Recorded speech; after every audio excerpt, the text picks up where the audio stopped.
All right, today we're going to talk about journaling and the power of journaling. Now, we talked about one of the things that we are trying to do in these 40 days is to get you mental clarity, and your journal is going to be one of the most powerful tools that we have for that. Now, I want to talk about two ways to use your journal, because a lot of times people would sit there and say, I don't know what to write. I don't know what to write about, and I just sit there and stare at the page.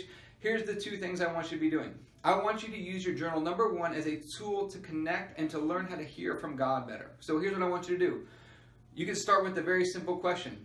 God, so start your journal with gratitude like we talked about. What are 2, 3, 5 things that you're thankful for? And then I want you to ask this question. God, what is this purpose? What is the direction you want me to be moving in my life?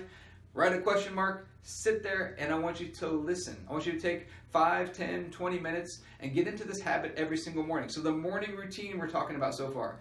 Gratitude, reading one proverb every single morning, and then journaling after that. So this is a morning routine. It's going to take you maybe 10 to 20 minutes, something like that. But I want you to get into the habit of journaling every single day. And the way you're going to do it is this. Number one, questions, and then sit there and listen. Whatever you hear, write it down. Whatever is crossing your mind, write it down. One of the parts of this as well is that just stuff that's floating around in your mind and continually spinning around, we got to get that out of your mind. It's going to help to get you more clear. So that's the first thing. And just write. Whatever you hear, begin to write it down. If it's not God, that's okay. Don't worry about it. It's going to refine your ability to hear from Him more effectively. So that's the first way that I want you to do this. Keep a journal.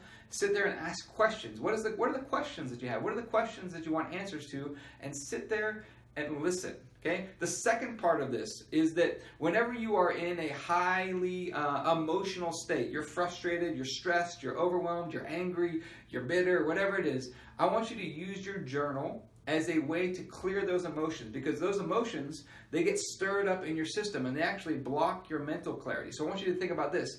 If I can express them onto the page, I clear them out of my system, which allows me to get mental clarity. So anytime that you are finding yourself in a strong negative emotional state, I want you to get into the habit of journaling. Now, there might be some things that you write in there that you don't want to show to anybody else, but we want to get them out of your system, okay, to create that mental clarity. So journaling, two ways. Number one, to connect better with God. What are the questions that you have? And begin to sit and listen and write down whatever you hear. And then anytime you're in a strong emotional state, I want you to use your journal to get that cleared out of your system. Just write out whatever you're feeling. A lot of times you'll pull out some of your parts of your purpose. Remember, we said your purpose is in the deep waters of your heart, and sometimes those emotional states will begin to pull that out of your heart. So begin to write out what you're feeling. You might not want to show it to some people sometimes, but begin to write out what you're feeling to clear it out of your system to give you that enhanced mental clarity.